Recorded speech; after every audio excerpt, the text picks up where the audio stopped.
Budoy de Guzman, welcome to the show. Yes, thank you for inviting me here. Bro, paano ka napunta ng Yes, Australia? Ano yung naging pathway?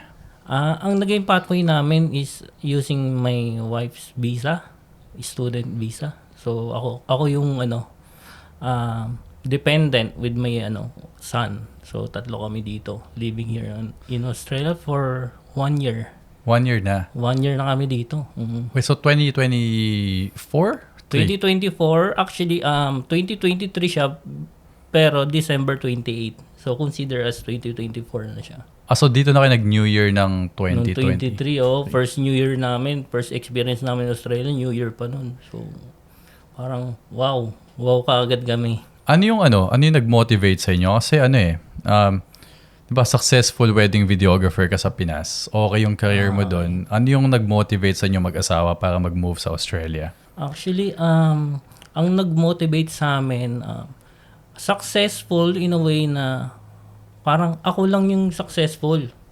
Kasi yung wife ko, parang hindi siya nagpo-progress that time. So, as a wedding videographer, okay ako. Yung kita ko okay din. Nakakabayad ng expenses sa Pilipinas, tapos at the same time nakapag-invest ng mga iba-ibang luho katulad ng mga gadgets, mga camera, nakapag-upgrade. Ang naging kulang lang is yung improvement sa aming tatlo. So kinonsider ko yung anak ko na nagkaroon ako ng anak, yung magiging life niya kapag kalaki niya. Tapos yung asawa ko, kasi pa lang siya, mga 20, going 30 pa lang siya. So, nung nalaman ko na yung Australia is,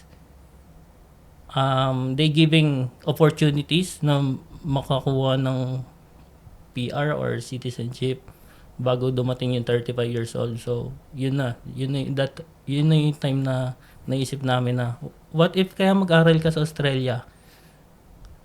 Para rin makakuha ka ng improvement para sa sarili mo. Kasi sinubukan namin na habang nag-work ako na wedding videographer, nag-work siya ng empleyado sa Pilipinas, parang nakita ko yung struggle niya.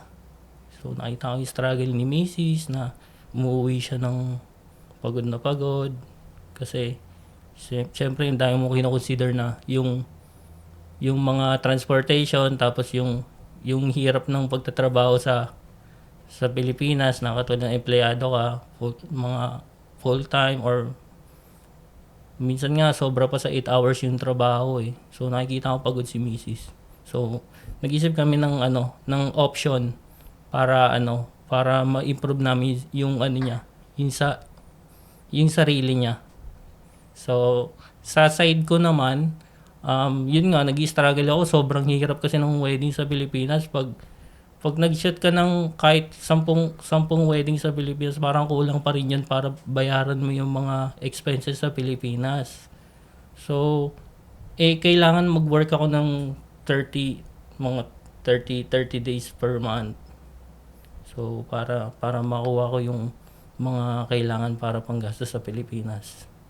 So, yun yung naisip namin na what if tumigil na muna ako ng wedding videographer, tapos is person naman namin this time yung kinabukasan para sa anak ko, tsaka yung improvement para kay Mrs. Parang giveaway na ako that time. Kasi pagod na rin ako nun eh. So parang, sige punta tayong Australia. Total, nakaipon na ako. Parang siguro mga million na rin naipon ko that time. Parang, doon dumating yung time na naisip namin na parang flexible kami mag-isip para makapag-ibang bansa. So, inipon muna namin, hindi ko siya ginastos. Hindi ko ginastos sa mga ibang loan na mag-upgrade ako ng kotse. Magbibili ako ng kung ano man yung gusto ko. So, sinip namin talaga yung para makapag-process ng family visa dito sa Australia. So, yun na. Doon na nag-start talaga yun na more on talaga ang focus ko is sa anak ko, kay Mrs. Then, tumigil na ako ng wedding. Yun. Ano naman yung mga culture shock nyo nung dumating kayo sa Australia? So, ano yung mga bagay na nabigla ka? Culture shock. Nagpunta kami dito, zero knowledge.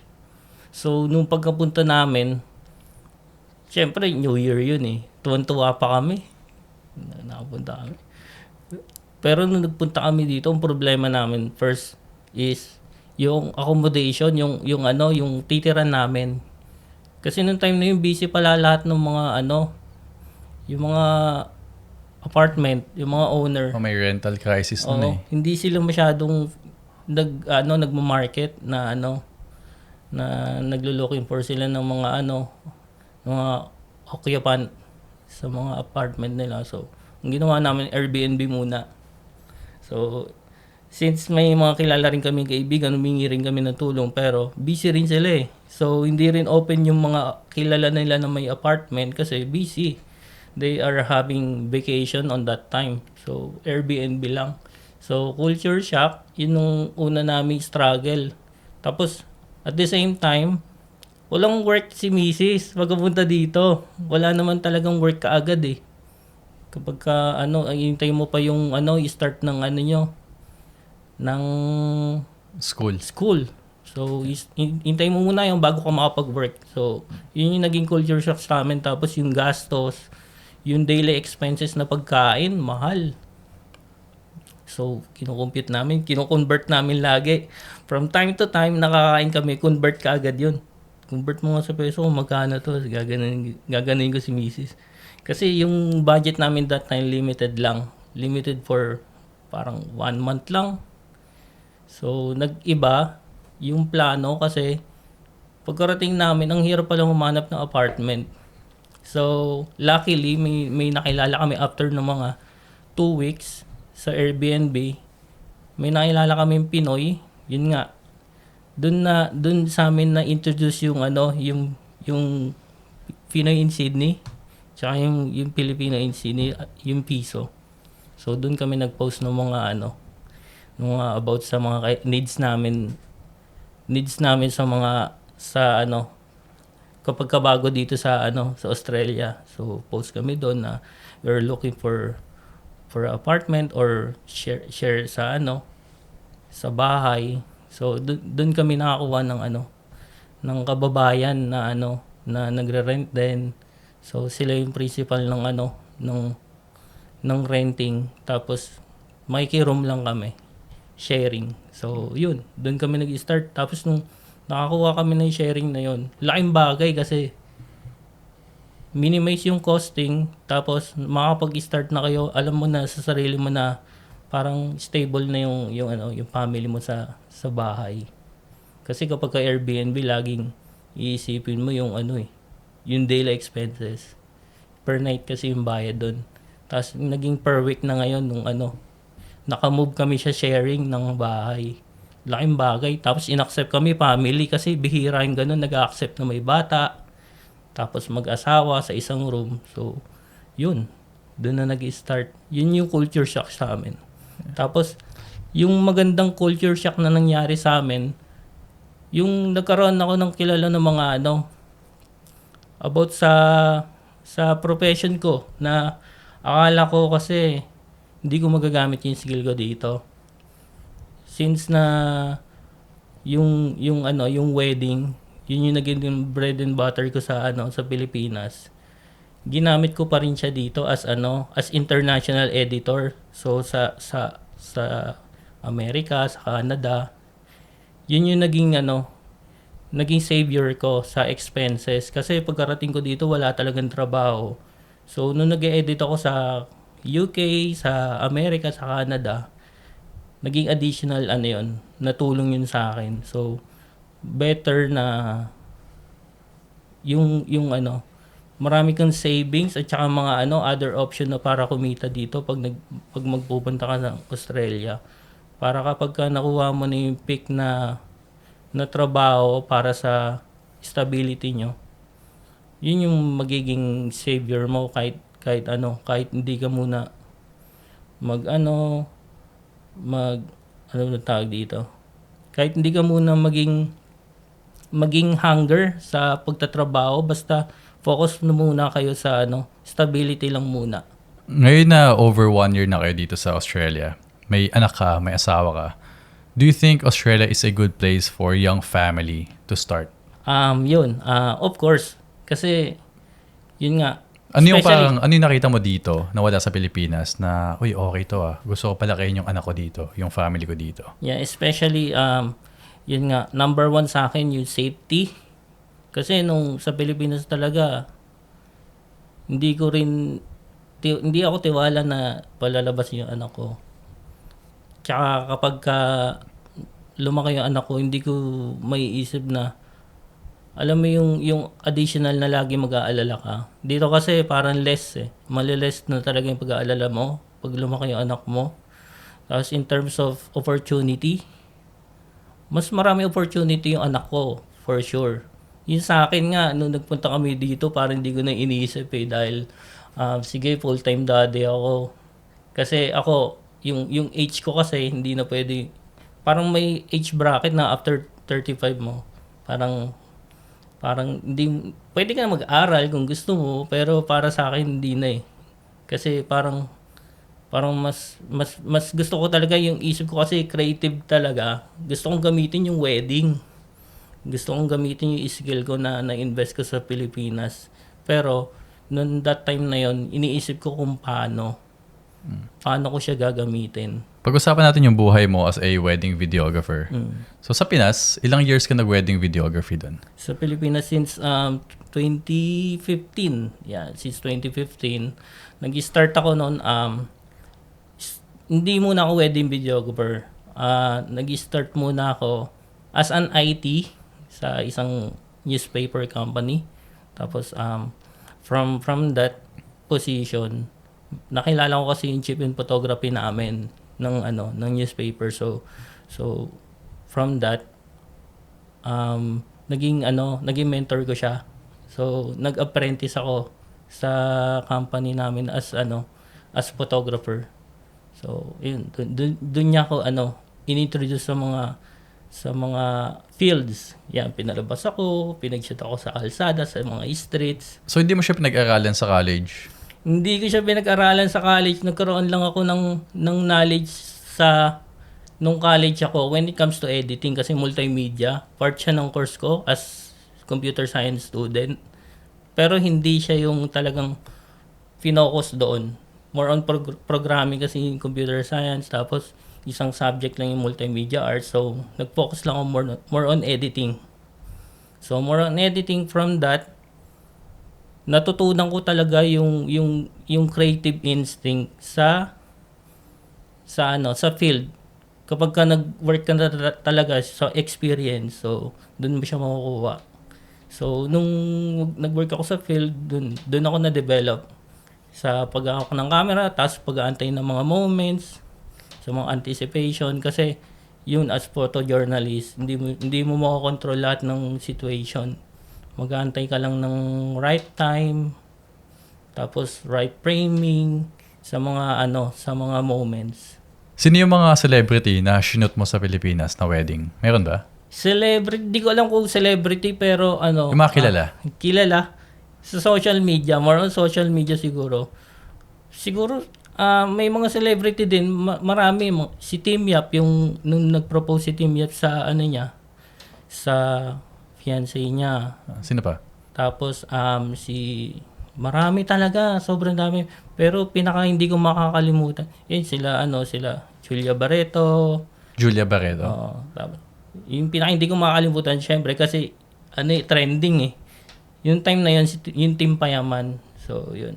Sila Kong. Oo, nagkaroon ako ng opportunity i-shoot yung wedding nila. Wedding ni Kong, shoot mo? Hindi wedding ni Kong. Wedding ni kapatid niya. Okay. Si Bien at sino ba yun? Basta yun. Sige, hindi ko. Yeah. Si Bien at saka yung kapatid niya payat. Basta yun. Oo, basta yun. Si Keng, tsaka si Pat at saka si Keng, then si Juni Boy at saka si Bien, yan, hindi ko makakalimutan na i-shoot ko sila. Explain to me yung difference ng pagiging wedding videographer sa Pilipinas compare sa Australia. Okay. In simple terms, parang ano yung pagkakaiba nila? Pinas muna. Okay. Yung Pinas, kailangan mo mag-work ng, sabihin na natin 9 a.m. hanggang 10 p.m. or 11, ganun. So, mga 12, 14 hours. Oo, ganun. So, dito kasi sa atin tuloy sa Australia. Dito sa Yeah, sa atin, Australia, sa Australia. ang difference naman, ano lang siya, 12 hours. So, 8 hours to 12 hours, yun na talaga ang pinaka-basic. So, hindi naman siya nagkakalayo. O kasi pinsan ko, wedding photographer sa Pinas. Nakita ko yung calendar niya, pinakita niya sa akin. Puno din. 25 to 30 shoots a month. Oo. Tapos, ganun nga, 12, 14, minsan nagsi-16 hours. Oo. Tapos kinabukasan, may shoot ulit. Shoot ulit. So, Sabi ko, ilang hours tulog mo niyan? Sabi niya, 3 hours. Minsan, hindi na natutulog. Yun, Diretso yun, na oo. kasi. Kunyari, Tagaytay yung isang shoot. Tapos yung kinabukasan na shoot, Bulacan. Di ba, ang layo ng travel. Yung iba natutulog na lang sa biyahe. Oo. So, yun. Dito naman, when it comes to shooting weddings, ano naman, start ka ng 10. Tapos, pwedeng hanggang 9. Depende sa client eh. Kasi binabayaran yung per hours dito. So, kasi ang difference naman sa Pilipinas, binabayaran doon for the whole day. Doon daily rate. Oo, Hindi daily siya per rate. hour. Dito per So, hour. dito per hour, doon daily rate. So, kung dito sa Australia, lumampas ang client, may additional na yon. O kaya i-consider lagi nila yung per hour mo.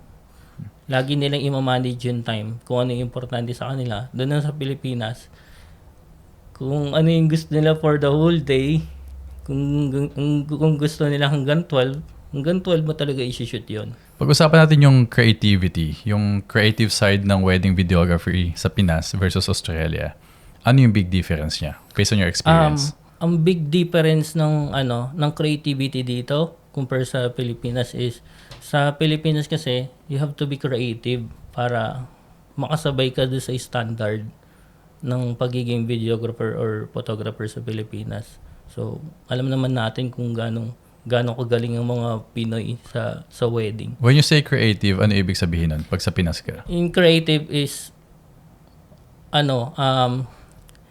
you have to be creative on above the standard. So, Above the standard, directing, yung directing ba yan? Hindi naman siya in a way na directing, parang yung competition. Kasi nagkakaroon ng standard yung competition being videographer, kailangan sobrang galing ka para makabuka ng ganung karaming wedding. So kung yung standard is i-compare mo sa Australia. Yung sa standard naman ng Australia is more on focus kasi sa wedding talaga eh. Hindi mo kailangan maging creative na katulad nung ginagawa sa Pilipinas. Kasi mas more on nakafocus yung mga client sa moments, kung ano mas importante sa kanila kaysa sa gumagawa ng other things na hindi naman importante sa client. Pansin ko yun sa Pinas, yung wedding sa Pinas, parang nagsushoot ng Netflix movie eh. Ang daming direction, ang daming nangyayari.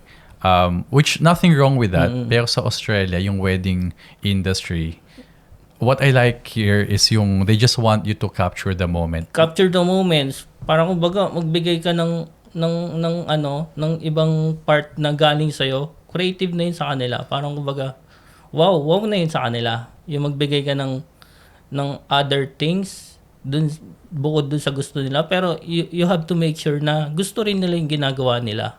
Oo, tama. Kasi may mga couples dito, di ba, na ayaw nila na magpo-post. Most of the couples dito, hindi masyado talagang ma-post. Kasi hindi nila alam talaga hindi sila orient sa mga ganung bagay. Hindi katulad sa Pilipinas.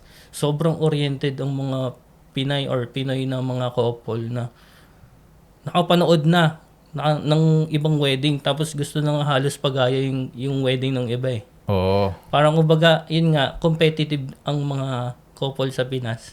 Isa pa. Even the photo and video, competitive din. So, kailangan talaga, trending to. Gayahin natin to. Dito naman sa Australia, nakita na video is maganda. Hindi sila yung papagaya eh. Mas more on focus talaga sila sa moments eh. Sa gusto nila. Kahit nakita nila maganda yung wedding na to, mas nangingibabaw pa rin sa kanila is yung moments para sa kanila.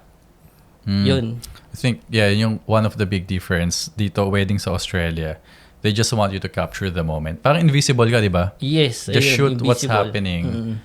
Ayaw nila ng masyadong madirect. Sa Pilipinas, more poses, Oo. more shots. Dito naman, sila yung magsasabi na, okay na kami. We just wanna go back to Correct. the reception. Oo. Inuman na, kainan na. Oo, more on ganun talaga yung socializing. Gusto nila yung mas more on time with friends, family.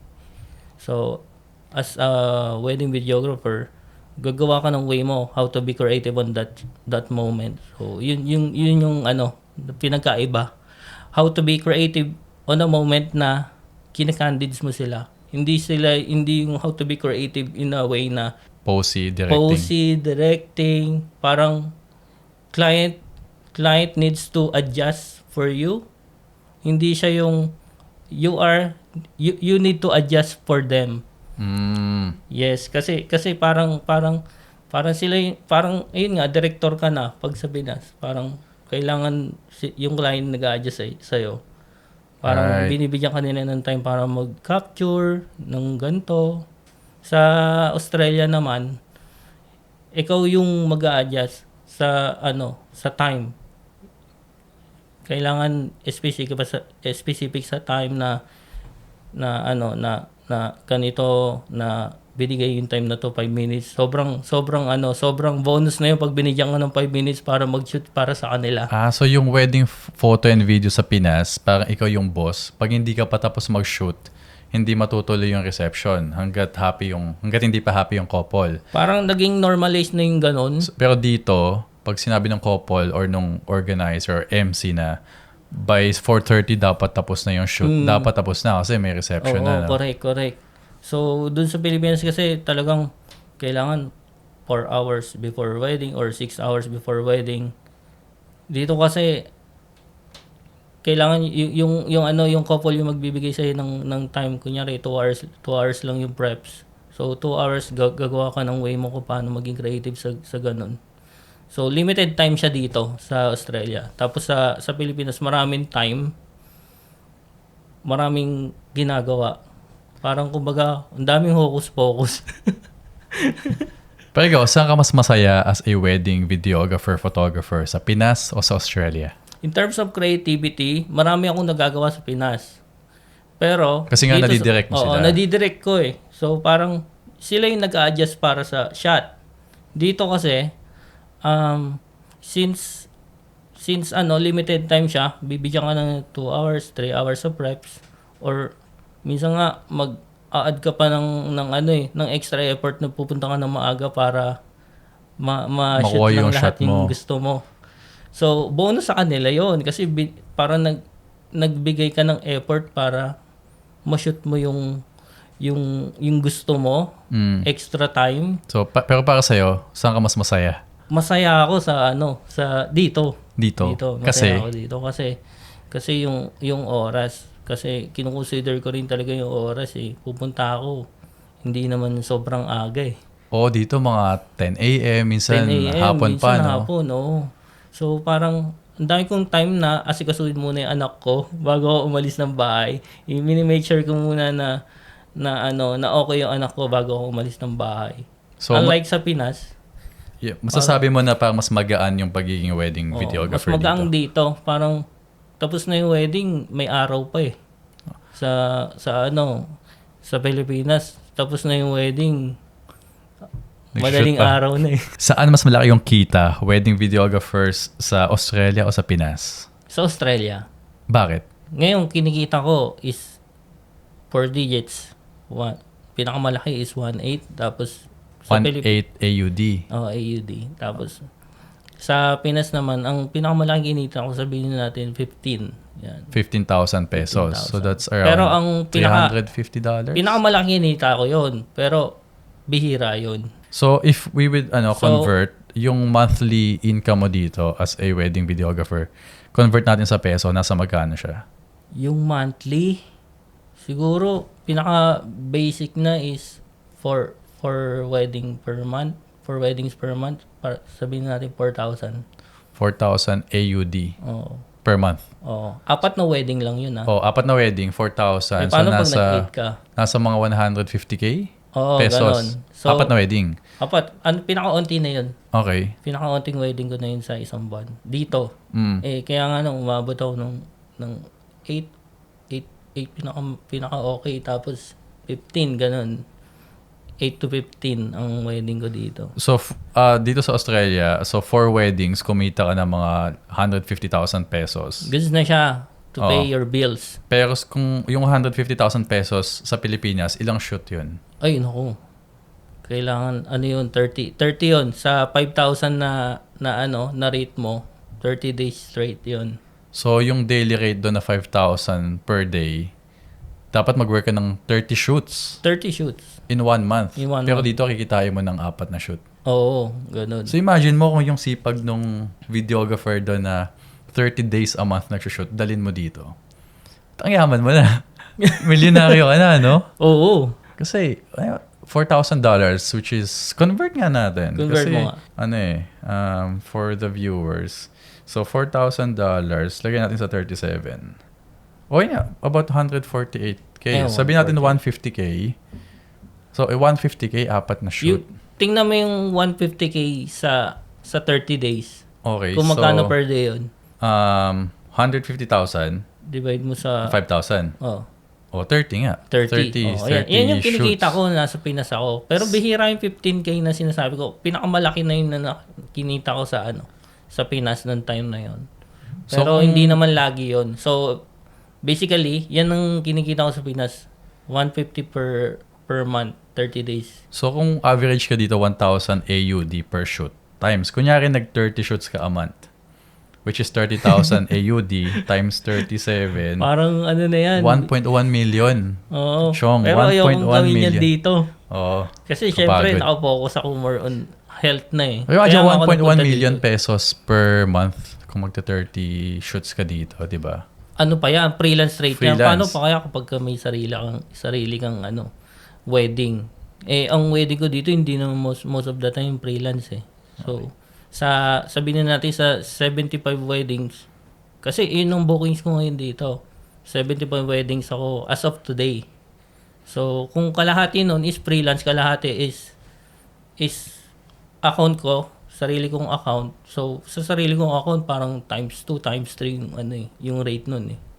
So, yun ang Pero saan ka mas nag-e-enjoy as a wedding videographer? Sa Pilipinas o sa Australia? Ngayon, dito na. Dito na ako Bakit? mas nag-enjoy. Kasi, yun, in terms of working hours, mabilis. Tapos, in terms of, mga kaibigan, meron na naman din ako mga kaibigan dito. Kasi, meron din naman industry dito ng mga Pinoy videographers eh. Okay.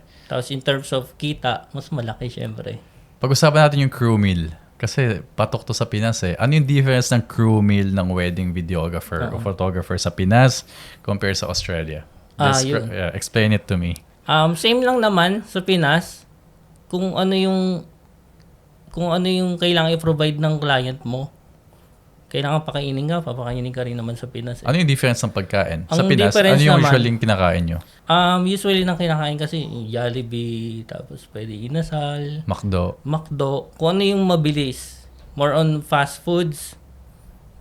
Kung ano yung mabilis, yun yung papakain sa'yo. Dito? Dito naman, ang pinagkaiba niya, mas prepared ang client. Tatanungin ka sa dietary mo. So, yun yung na-experience ko nakakaiba. Kaya ang sagot ko na lang lagi sa client eh. Lahat naman po kinakain ko eh. Yun yung difference dito. Yung kinakain ng couple, Same lang. yun din yung kakainin nyo as Pero tatanungin ka videographers. pa rin ng couple kung okay ka ba sa steak, kung okay ka ba sa chicken, kung may ano ka ba, may allergic reaction ka sa menu ng pagkain nila. So, yun, i-consider nila lagi yun kung saan ka comfortable para Doon din para parang sa food. culture shock sa akin yun. Kasi nag-shoot din ako ng wedding sa Pinas, 12 years ago, maybe more. Tapos dito, yung nag-shoot ako ng wedding, tinanong ako, Zach, may ka ba? Dietary restriction? Sabi ko, ano yun? Nagulat nga ako dun. Sabi niya, allergic ka ba sa fish? Sa vegetables? Sabi ko, wala. I eat, almost anything. Yeah. Tapos, yun nga, gulat ako yung sinerve. Luckily, yung first wedding ko dito, 3-course. As in, kung ano yung kinakain nung bridal table, nung couple, yun din yung kinakain ko. Sabi ko, ayos to ah. Kasi sa Pinas, di ba? Minsan nga, pinagluluto lang ng ng adobo. May narinig pa ako, minsan delata eh. Delata. Yung mga budget talaga. Fish fillet. Pero okay na yun, mga Jollibee, McDo. Okay naman siya. Okay siya. In terms of, pinakain ka eh. So, syempre, you have to be, you have to be like, pihikan pa ba? Kasi pagod ka, kakainin mo at kakainin yun. In terms of timing, what time kayo kumakain pag nagsushoot kayo sa Pinas? Yun ang pinakaiba. Sa morning, kailangan sa Pilipinas, pinakain ka na. Tapos dito kasi, ang pinakaiba, wala namang breakfast dito. Depende na lang kung ipe-prepare ka ng client na magpe-prepare sila ng breakfast para sa'yo. Pero, since dito kasi, more on international style, kahit naman sa Amerika, ganun eh. I-expect mo naman na wala kang kakainin, make sure na may kinain ka na bago ka pumunta sa isang wedding. Kasi ang pinakain mo doon, kasabay nung kain ng mga bisita. Sa Pinas? Sa Australia. Oo. Yeah. Yung first course, second course, as main course. Yeah, sa Pinas, what time kayo makain? Sa After Pinas, na? Morning, tapos next meal. Breakfast, tapos next meal nun is dun na bago mag-reception. Bago mag-reception? Oo. Okay. Yun na yun, all throughout na yun. Hanggang matapos, isang kain lang. Dito naman, pinagkaiba. Sa morning, kailangan may kinain ka na sa inyo bago ka sumabak doon sa wedding kasi limited time lang yung yung preps. Wala ka ng time para kumain. Kaya kailangan may kinain ka. Tapos pagdating ng reception, yun na. May ka na. Sabay mo sila na kung kailan sila kumakain, sabay ka. Yeah. Alam mo sila. Alam mo yung style ko dito? Pagka ganyang kainan na sa wedding. Siyempre, client, wedding photographer, videographer kami. Ang ginagawa ko, nag-uusap pa, initial meeting pa lang, sinasabi ko sa couple, we need to eat before everyone else. Hindi after. So, halimbawa, umaga, nag-breakfast, nagpakain yung couple. Tapos, reception. Kasi papahinga pa yung couple niyan eh. Correct. So, dapat, pag sinaserve na yung entree nung crowd, dapat sinaserve na yung mains namin nun. Okay. Minsan sinasabi nila, ba't ganon? Dapat, di ba, kain kayo after? Ang sasabi ko, kayo bahala. Kasi, we're working all day. Pag gutom kami, hindi maganda yung shots namin. Oo. Syempre gusto nila, di ba? Maganda yung shots nila. Syempre, I need to look after my team eh. Pag gutom naman talaga yung shooters, nanginginig ka na, di ba yung creative mind mo, hindi ka na masyadong creative. Tsaka ano ba naman yung serve mo na yung food namin habang naghihintay pa sila. Kasi pag kumakain na yung tao dito, di ba? Wala naman nangyayari sa program. So, kain ng mabilis yung team para pag ready na yung event, yung speeches, kargado na kami, nakakain na. Correct. Full energy. Pero yun, maybe you can do that as a tactic na binabanatan ko sa umpisa, kayo bahala, pag kami gutom, pangit yung shots namin. Correct. Gusto niyo ba pangit yung shots namin? Sabi lang, hindi. Okay, we'll speak to the reception. We'll speak to the kitchen. Oo nga, napansin ko kasi nag-shoot ako sa'yo. Yun nga, ganun nga yung naging system. Makain na tayo. Diba? Pero yung mga bisita. Yung couple nga, hindi pa kumakain ng meals. Tayo kumakain na, di ba? Oo nga, parang. Pero we're doing it for them eh. Kasi we're working full long hours. Pero yun na yung pinaka-main course nila. Na-serve na agad sa atin. Yun nga ang maganda. So napapakiusapan naman. Nasasabi siya na na i-consider yung mga gusto yung kung ano yung dapat na para sa team. Yeah, especially kapag yung kapalit nun is mas magandang shots, di ba? Mas magandang performance. Sino mas madali katrabaho? Yung Pinoy na couple o mga Australian couples? Siyempre, yung Australian. Bakit? Bakit Australian? Personal experience to. Yes, bakit hindi ba bash? Personal experience. Bakit? Sorry sa mga sa Pinoy client kasi siyempre may kasi culture. So actually it's all about the culture. So yung culture kasi ng mga white people gusto nila more time talaga with friends. Iba sila pag nakapag-shoot ka, iba sila tingnan kapag ina-enjoy nila yung time with friends and family. Which then iba rin yung sinabi ng Pinoy na gusto nila candids na i-enjoy nila time with friends and family. Ibang-iba talaga. Iba pag tiningnan mo. Iba yung aura. Iba yung aura ng white people. Talagang legit na, okay, talagang ganun talaga. Wedding talaga, Oo, no? wedding Parang talaga. they really wanna spend time with their family, friends. Pero yung Pinoy, hindi lang Pinoy, yung majority ng Asian, parang gusto nila, hindi, shoot pa tayo. Asian, nakapag-shoot na kasi ako ng Chinese wedding, tapos Indian, Lebanese, yan. Pero alin mas masaya? In terms yung saya lang. 'Di ba?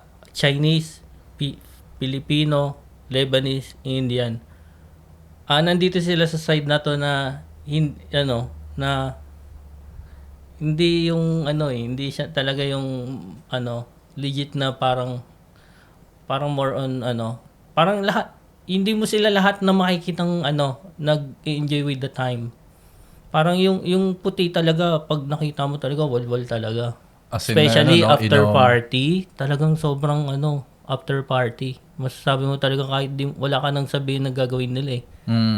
Ang dali na nila talagang kunan. Ako din, as yung sa studio, Ascend Weddings, yung mag-shoot ka sa akin, that's why I chose to work with majority ng Australians.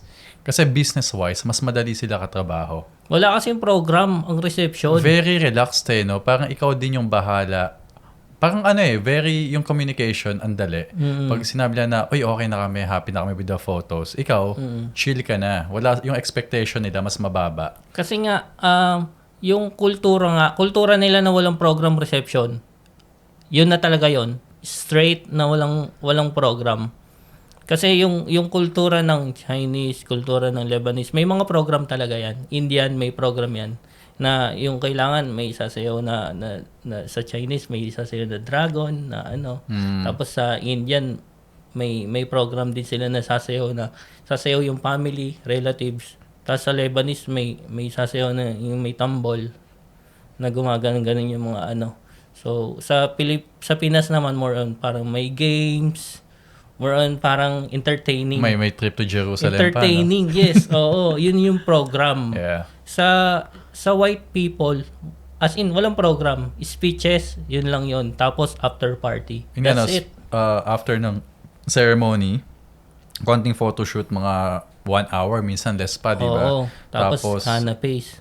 Yeah, canapes, reception, konting speeches. Then, that's it. Di ba? After party. Kain, Diretso inom, na. dance Oo. floor. Yun ang Australian wedding.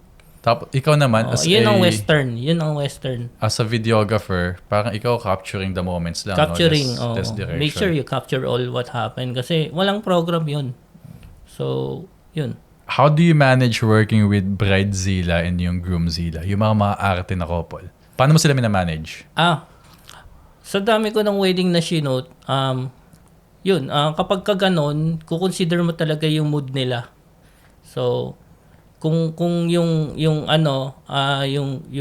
performance mo is naka-compromise dahil doon, you have to be patience in a way na kasi nga kailangan mo mag-adjust dun sa sa ganun. So kung ano lang yung gusto nila, yun lang gawin mo. Huwag ka na mag-exert ng effort na ipupush mo sila sa gusto mong mangyari. Kasi nga bridezilla at groomzilla. So kung ano yung gusto nila, masaya na sila dun. So you That's need the to be safest way. You need to be sensitive na yes, may gusto kang shots. May signature shots ka, but you need to be sensitive dun sa gusto ng couple. Pag ayaw na. Correct. Oh. Diba? Yun na yun. Yung Kasi tsaka lagi mo i-consider yung situation nila. Lagi mo kamustahin. How are you? Kaya pa ba? Are you good? Are you still good to do this? Yun. Lagi mo i-consider lagi yung gusto nila. Kung gusto pa ba nilang gawin. Tsaka yung weather, kasi minsan sobrang init sa Australia. Or sobrang lamig naman. Na ang dami mo pang gustong gawing shot as a videographer or photographer. Pero yung couple mo, sinisipon na kasi lamig. Na-experience ko to sa may Southern Highlands. So, always checking with them every 10-15 minutes. Guys, kaya pa ba? Gusto pa namin tong shots na to. Pero again, it's your wedding. We don't want to spoil it. Kasi you have long night ahead. So, ano lang, di ba? Laro lang talaga Laro ng lang, communication. kung ano lang talaga yung flexible para sa kanila yung gawin mo. Then that's it, masaya na sila doon. Pag-usapan natin shoot hours. So, gaano katagal ka nag-shoot sa Pilipinas, yung longest hours, compare yung longest hours mo sa Australia? Pinakamatagal ko na shoot sa Pinas from 3 a.m. call time. 3 a.m.? No, tapos 12 12 madaling midnight? araw. Ilang hours yun? Ilan yun? Almost 24 hours? Yes. Pinakamatagal yun na 21 hours? Oo, Ba't ganun kahaba? Di ko alam kasi sobrang Gusto nila lahat. dami nilang gustong gawin. Pre, pagkagising ng bridegroom, nandun ka na, nagsushoot ka na, ganun. Parang ganun. di ko alam Parang, ba't maaga nga Pero Siguro, dito, ano yung average hours? Average hours dito, 8 na yung Pinakamabilis na wedding ko na shoot dito is 1 hour. Then that's I-shoot ko ng isang araw sa elopement. Maroubra. Yeah. Elopement. As in, 10 minutes na na ceremony, celebrant, few photos. Then Tapos okay na sila doon. Tapos 1.5 AUD. Magkano sa yun. peso yun? 50K? 50K, Di ba 1 hour, 50K? Ganun lang. May sinunod nga ako elopement sa sa Newcastle. Yun, shoot ako elopement. Binayaran ko 1.8. 15 minutes lang. Inulan pa kami. Yun lang ang naging problem. Inulan. Tapos then that's it. Tapos na. Uwi ka agad ng Sydney. Sarap. Oo. In terms of creativity naman, sino yung mas creative na wedding videographers? Yung Pinoy o yung Australian na wedding videographer? In terms of creativity, yung may wow factor talaga. yung may wow factor, mas marami sa Pinas. Kagaling kasi ng wedding shooters. Dito sa Australia, limited. Meron silang sarili nilang language, how to be creative dito, na parang pag in-apply sa Pilipinas. Siyempre, kasi iba yung style So, sa Pilipinas, more on clean shots. Dito kasi, pag white wedding, kahit handheld yan, maganda na sa kanila yon. Yun ang parang you have to adjust with their culture. So, kapag, for example, pag nag-shoot ka sa ibang studio dito, tapos alam mong puti, consider mo kung paano yung style nila. Ibig sabihin, kahit ayaw mo yung ganung style, yun yung maganda para sa kanila. Pero sa'yo, yung pagka-wow, yung pagka-bongga, Pinas video talaga, no? Oo. Pinas video, more in clean shots, safe. Na, in a way na, alam kong safe ako dun sa shots na pagka may hinanap, lahat yung malinis. Oo. Pero sa'yo, as a wedding videographer, ano yung definition mo ng perfect na wedding video? Perfect na wedding video, as long as you document all what is happening, that's the standard way. Kahit saan ka dalhin, kahit sa Amerika, Canada, Australia man, or sa Pilipinas, kapag ka ginawa mo yung standard na malinis na yon, kahit saan ka dalhin, safe ka. Yun ang parang creative way ko. Kasi ang creative way is, intact na yan sa utak mo. Parang kumbaga pag sinot mo tong isang bagay na to, kaya mo na kagad mag-visualize ng ibang way. Yun ang creative para sa akin. Hindi creative way yung kukunan mo siyang ng directing. Para sa akin hindi yun More on candid talaga yung gusto kong way. Sa akin, definition ko ng perfect wedding video based on my experience. Hindi siya during shoot, hindi siya during edit. Kapag napanood na ng couple. Pag nakita ko na umiyak sila. Effective. Yung ginawa mo, ibig sabihin. Relieve nila yung na parang rewarding. Yeah, nakita nila yung moment na Zach, you guys, your team did amazing. That's exactly what happened. Parang sila, parang lahat fresh pa din sa isip nila. Katulad nga yung shoot ko sa'yo, yun nga yung comment ng couple. Parang first time ko rin maka-encounter yung feedback na gano'n na, uy, ibig sabihin, yung ginawa ko palang video is effective dito. Kasi parang first time ko rin mag-shoot ng wedding dito, sa'yo pa.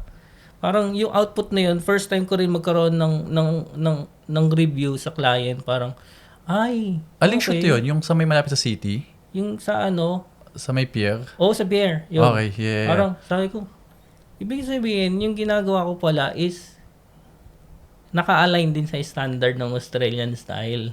Oo. Parang kumbaga, pwede pala yung ganito, yung malinis na ano. Akala ko kasi ang Western style, puro handheld, na ganyan-ganyan.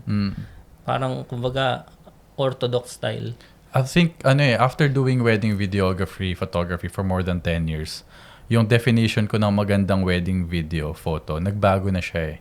Before kasi, kung ano yung maganda sa akin and sa team ko, Oo, na dapat ganito yung style niya, parang Mayad quality, parang Jason Magbanwa, or nice print. Pero at the end of the day, ang ganda nga nung shot mo, pero hindi naman natuwa yung couple. Yung experience, no? Ikaw lang yung masaya. Hindi much eh, kasi sila nagbayad wedding nila. So, for me, yung definition ng successful, perfect wedding video photo, pag natuwa yung client. Pag umiyak, they feel the warmth again. Nakita lahat sa shots mo yung important people. Lola. Yun lang naman eh. Kaya before their wedding, may meeting yan eh. So, kailangan yung vision ng client mo, pinag-uusapan nyo. Tapos, kinukonsider mo lahat yung gusto nila. Kasi, yun nga, limited time. So, consider mo na yung gusto ng client. Tapos, pagplanuhan nyo na mabuti. Para yung output na gusto mo is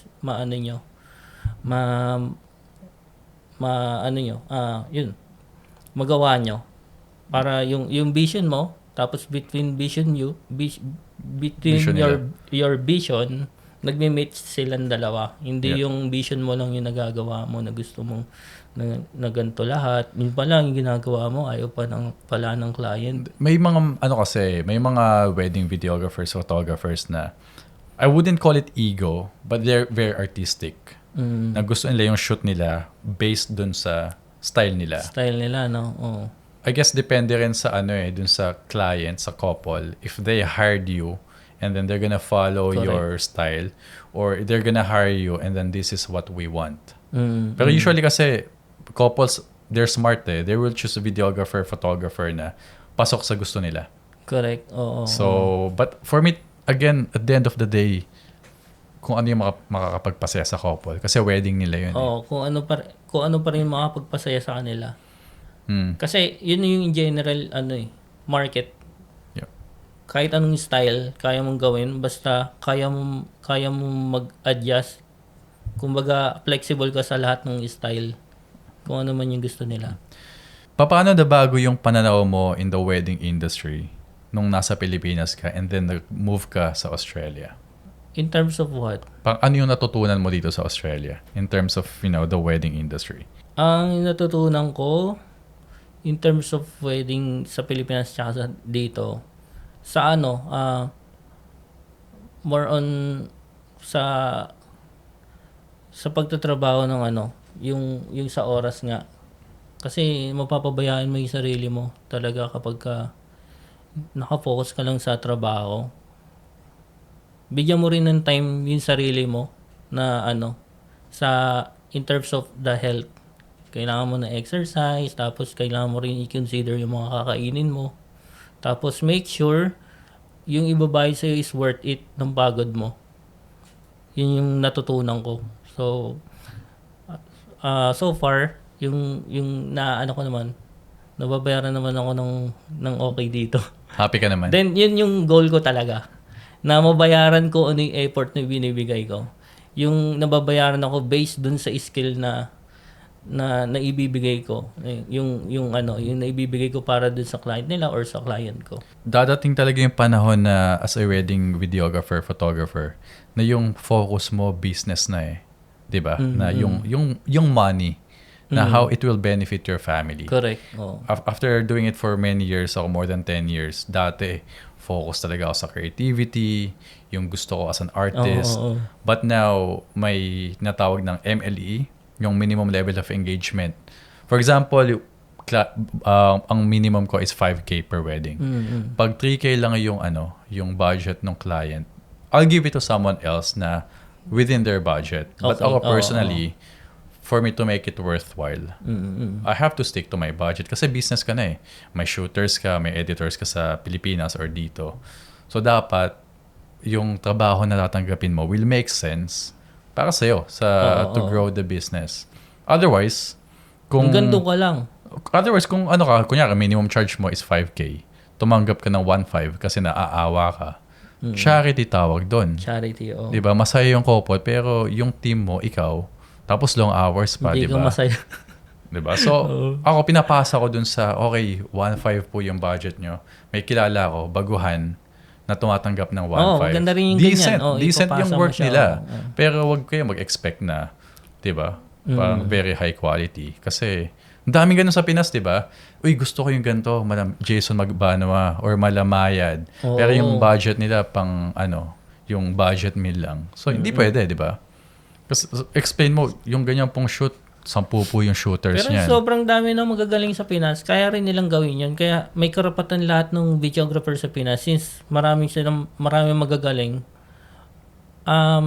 Deserve nilang mag-price ng mataas. Hindi nila deserve yung mag-offer ng mababa. Yung kasi nangyayari, pababaan. Yun yung nangyayari. So, for me, kung this is the industry na you want to be successful, pag binaba mo yung price mo para lang mas marami yung makuha mong kliyente, pinapatay mo yung industry eh. Dapat imbis na tumataas, para tumaas yung value, yung tingin ng couple sa industry, dahil pababa ng pababa, lahat matatalo eh. Struggle yung matataas sumingil kasi may mga mabababa na nag-charge. Ikaw dahil ang baba mo, hindi mo na siya maiangat kasi sanay na yung yung crowd sa mababa. Na-normalize na nga yung ganung rate. Talo pareho. Pareho. Know your worth and then charge accordingly dun sa sa level ng skills. Yun yung natutunan ko dito. So, tsaka yun na rin ang nang-experience ko na nababayaran ako ng tama. So, parang kasi nasa Pilipinas ako, gusto ko magtaas, hindi ko magawa. Kasi, may mas marami naman din mas magagaling sa akin na videographer doon. Dami mas magagaling talaga sa akin doon. Pero, yung iba doon, tumatanggap din ng mababa talaga. Yun ang nagiging problem. Tapos, ako naman, ang iniisip ko, magbabago pa kaya ang standard rate dito sa Pilipinas or ito na talaga? Parang based on your experience, yung mga couple sa Pinas, ano yung motivator nila? Yung magaling, yung mura, o yung sikat na wedding videographer? Depende yan dun sa level ng client. Meron silang tinatawag na low-end and high-end eh. Low-end and high-end. Sa mga low-end, budget. Yun yung talaga yung budget tapos creative din. Makukuha mo for sure meron kasi sobrang dami magagaling sa Pinas. Tapos yung high-end, yan yung mga hindi naman nila kino-consider yung price. Okay na sa kanila yung price na yan basta makuha nila yung gusto nilang client na supplier na studio. Aha. Pero ang problem na encounter nila ngayon, si studio na ito na high-end, fully book siya. So, wala silang choice kundi umanap ng substitute na same output. Kaya ganun nangyayari sa sobrang daming wedding, nauubusan sila ng studio, napupunta sila sa sa hindi 100% na yun talaga yung style yung gusto nila. Kaya mostly ang mga nakikita mong output sa Pinas is hindi masyado yung mga magagaling nagpo-post eh. Laging yung mga hindi naman magagaling yung mga high-end na studios, hindi masyado nagpo-post. Mostly ang mga nagpo-post is yung mga mga nag-i-starting na nakakuha ng high-end client dahil nga wala na silang choice. Yun. So, after working in the wedding industry for 10 years na, ano yung pinaka-importanting lesson na natutunan mo? Make sure ready yung isip mo, yung katawan mo, tsaka yung knowledge mo sa papasukin mo. Kasi kapag ka pumasok ka sa industry ng wedding nang hindi pa ready yung lahat ng mga nasabi ko, parang mako-compromise yung ano tawag dito, mako-compromise yung performance mo. So make sure na okay ka sa yung katawan mo, iisip mo, yung skill Well-conditioned mo. ka. Well-conditioned ka. Kasi kapag ka pumasok ka sa ganyan, parang hindi mo siya 100% magagawa. So, hindi lang skills, no? Dapat mentally, emotionally, physically prepared ka. Yun ang natutunan ko kasi dumating din talaga yung time na burnout, kulang sa pahinga. Talagang nako-compromise yung performance mo sa mga wedding. Kawawa rin naman kasi yung client kapag ka nag-shoot ka nang hindi ready yung katawan mo, sobrang unfair, pagod di ba? mo. Oo. Bayad sila tapos hindi ka kondisyon kasi fully booked ka. Kakagaling mo lang sa full day shoot yesterday. Correct. Domino effect eh. Domino effect yan. Lahat yun ng mga buwakis mo magsasacrifice kasi For example, pagod ka first na. week pa lang ng month, mayroon ka pang 20 days. second week, tsaka third week, fourth week. Naku, kawawa yun. So, Lugi. yun ang natutunan ko. Kung may isang bagay sa Philippine wedding industry na gusto mong dalhin sa Australia, ano to? Tradition ng mga wedding videographers, culture doon. Ano yung namimiss mo sa shooting in the wedding industry in the Philippines na sana meron din dito sa Australia? Yung creativity. Yan, yung creativity. Kasi, You want to have more creative control. hindi naman creative control. Alam ko, sa Pilipinas, maraming magagaling na hindi naman sila dito lang sanay sa directing eh. Sobrang dami ring videographer sa Philippines na creative sila in a way na kaya nilang maging flexible. Na which is, yun naman yung natutunan ko dito. Na creative way, in different side na hindi ko na dinala dito yung nakasanayan ko sa Pilipinas na directing. So, more on flexibility na ako ngayon. So, yun ang gusto kong may adopt dito na more on flexibility na creative way. Parang nanonood ka ng Pinoy style ng wedding video in their standard dito. Parang kumbaga yung modified version ng wedding sa Pilipinas at sa Australia na dinala mo dito yung style ng Pinas. Sa akin, alam mo yung gusto kong dalhin sa wedding industry sa Pinas to Australia? The assistants. Doon kasi, 500? Sabi mo ng 1,000 pesos Gagastos yung ka ng assistant. malaki dito pag assistant. Dito, minsan nga dito, na-try ko na wedding video. Ako lang mag-isa, tatlong camera. Okay. Sa Pinas, nakita ko, yung videographer, may assistant, may coordinator pa. Oo. Ang daming assist. Pag dumating sila, 10, 15 sila, 20 pa nga minsan. Batalyon. Pero dito, one-man team, no? Dito, lagi ako. Actually, Gimbal, tapos may tripod ako ka. kasi, sa Pinas, parang, hindi naman sa pagmamayabang, parang sinanay ko rin sarili ko sa Pinas ng one-man team. Nakapag-shoot ako ng wedding sa Pinas ng nag-SDE. Tapos, dito kasi parang ganun pala, na culture shock ako na, yung wedding pala dito more on one-man team. Which is, ginagawa ko sa Pinas, parang, nung pumunta ako, parang na-ready ko na pala yung sarili ko sa so sa sanay style ka na. ng shooting dito. Yeah. Parang nasanay na, parang kumbaga minimal adjustment pala yung nangyari sa akin. So yung nasa Pinas ka, hindi ka masyadong nag-rely sa mga assistants. Tsaka sa mga second videographer, third videographer. Ganun kasi sa Pinas 3 videographer dapat. So nakapagbuo ako ng wedding sa Pinas more on ako lang mag-isa. Okay. Tapos nung pumunta ako dito, ganun pala yung sistema. So, parang onting adjustment lang yung nangyari. Ano yung advice mo sa mga Pinoy sa Pinas na gustong pumunta ng Australia para maging wedding photographer or videographer and yung mga nandito na magi-start pa lang? Yun nga, bago nila pasukin, make sure na ready sila, yung skill nga. Tapos yung isip nila, yung katawan nila, ready sa wedding. Kasi kapag hindi nila talaga magagawa yung performance nila ng 100% kasi meron tayong kailangan din alamin nila yung standard dito. Kasi kapag ginawa mo yung sa style sa Pinas na standard tapos in-apply mo dito, parang Papaaway ka, no? Kasi doon, let's go, more dito. Pag sinabi ng couple, hindi, ayaw na namin. oo. You need to respect them, Dapat di ba? more on research.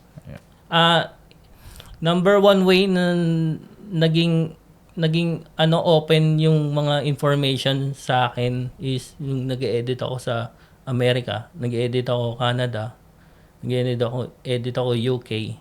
So nakikita ko yung process ng wedding. Ganito pala yung wedding doon. Ganito pala yung wedding doon. So yun nga, mag-isa na videographer tapos limited time lagi.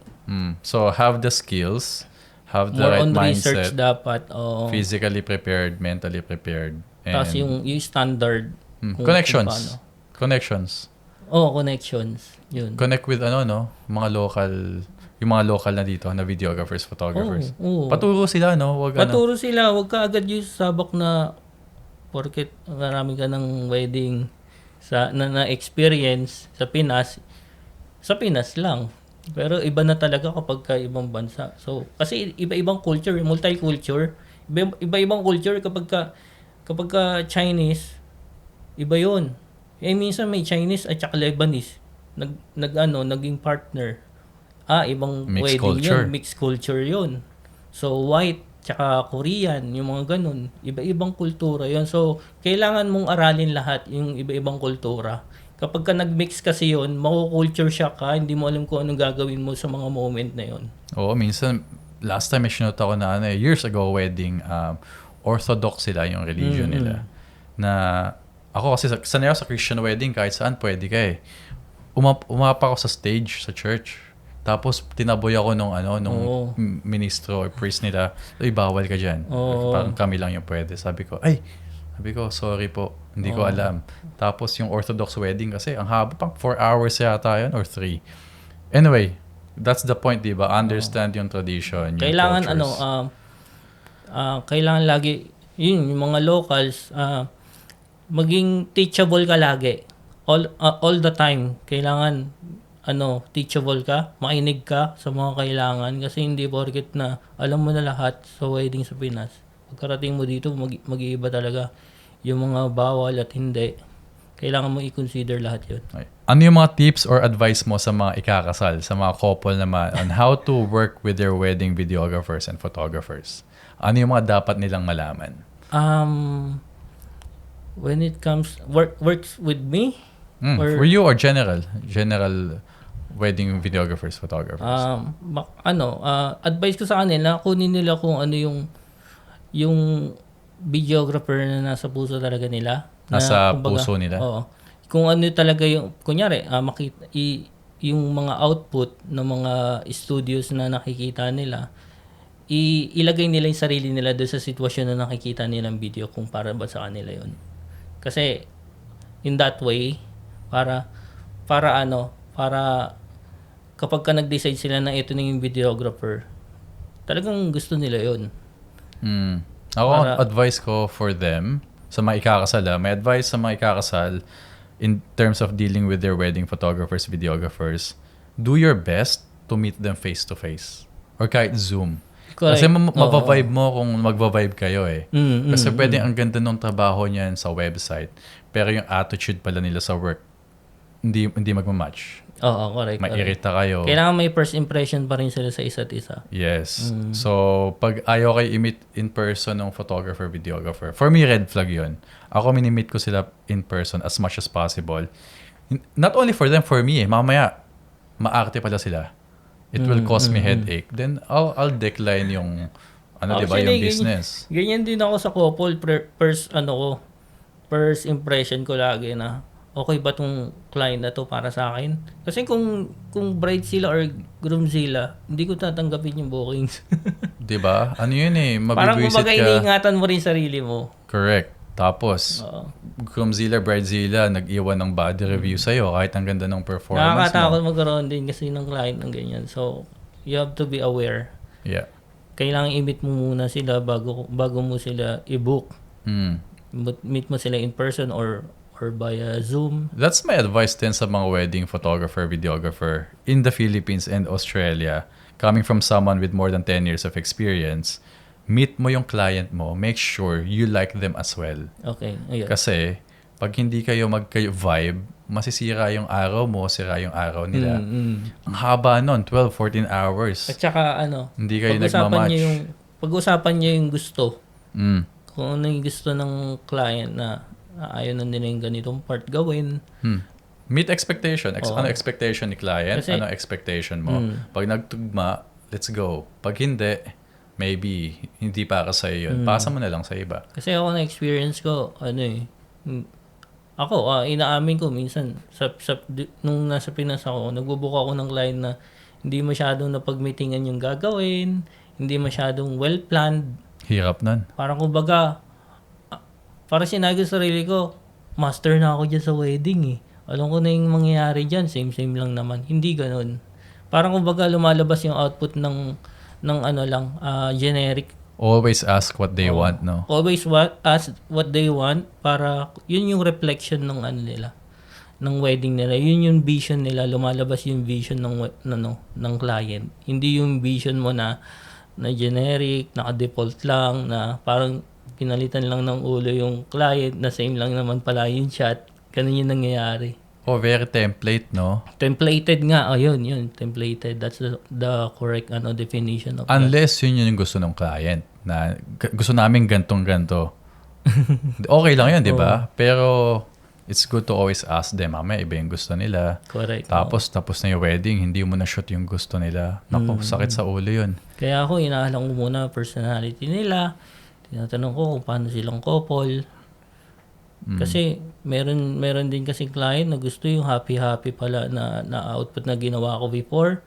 Tapos di naman pala sila ganun. Sabi ko, mas nakafocus ako sa style na kung ano yung reflection ng nyo, ng personality nyo eh. So kung personality nyo introvert, we have to find way on how to make your output beautiful according to your personality. Hindi yung pipilitin nyo maging ganito, hindi naman pala kayo ganito. Actually, ang ganda nun. Yung personality nila, kasi minsan, di ba, minsan may ibang photographer, videographer, mahilig sa 24mm. Ang lapit nun. Nandiyan yung couple mo, ang lapit mo. Mahihiyain pala sa camera yung couple. Yun. Hindi nyo na pag-usapan. Introvert pala. So, ang ginagawa ko dyan, yun nga, meet mo muna, alamin nyo yung personality nila. Tapos kung gano'ng introvert pala, mag 85mm ka o 70-200. O sige, dyan kayo. Pag-usapan nyo yung wedding. Kayong dalawa lang, your moment. Pipitik lang ako dito sa I'll let you know when I'm done.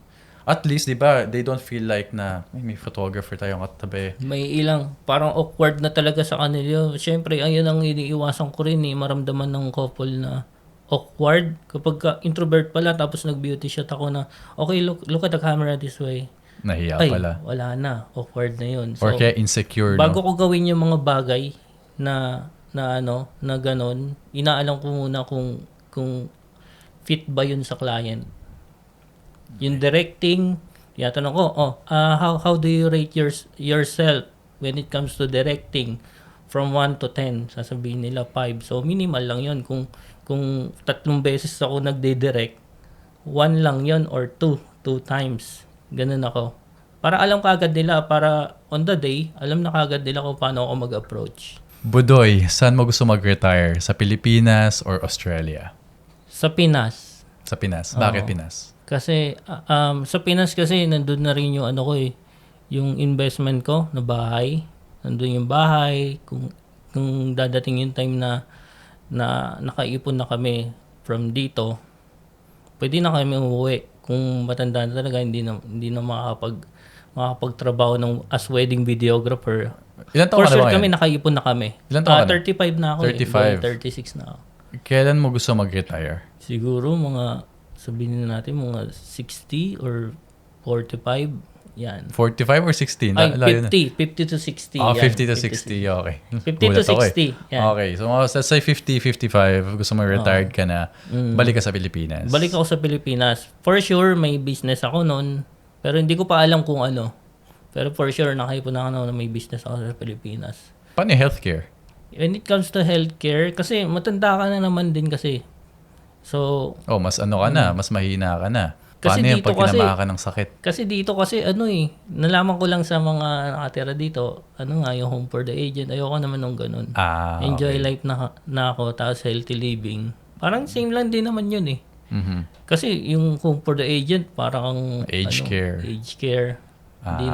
Di naman Makes sense. Well, kung may family ka naman doon, may mag-aalaga sa'yo, okay lang. Oo, mas okay. So, parang kumbaga, nandito lang talaga kami para nga dun sa stability, sa compatibility of way of life nung anak namin. Kung bibigyan kita ng 10 million pesos para bumalik sa Pilipinas for good, ngayon na, tatanggapin mo or mag-i-stay ka sa Australia? 10 million pesos. Dito na lang ako mag-i-stay muna. Kasi kaya ko naman siyang kitain dito. Ang laki ng kita dito. Kaya talaga, no? Parang yung duration ng going 60, more than that pa yung may ipoproduce kong money. Sa tingin mo, yung 10 million pesos, as a wedding videographer, mga ilang taon mo siyang tatrabahuhin dito? If everything goes well sa business mo. 35 na ako ngayon eh. So, siguro mga 50 years old ako. Hindi, yung 10 million. Oo, yun. Mga ilang years mo siya tatrabahuhin? Ilan years? Oo. Para kumita ng 10 million pesos dito. Siguro mga 6 to 10? 6 to 10 years. 6 to 10 years? Oo, 6 to 10 I think years. kaya mo yun ng mga 4 to 5 years eh. With the rate of your bookings ngayon sa wedding, tingin ko kaya Kung mo. lumakas ang mga yung mga sarili kong bookings, Mm. pero kung mga more on freelance, siguro yun yung pinaka longest. Kasi may kilala ko, nasa kumikita ng ganun eh. Mga 300 to 500k AUD per year sa Per wedding. year. Sa wedding studio owner na sila. Mm. So, kayang-kaya. Alright, so, 10 million, hindi mo siya tatanggapin. Hindi kasi yun nga, parang yung duration niya, so sa sobrang iksi lang yan, makikitain ko na kagad siya. So makakapag-save pa ako ng ilang years pa Alright. na dito. Alright, Budoy de Guzman, bro, thank you for being on the show. Okay, thank you Kuya Zach for the opportunity here.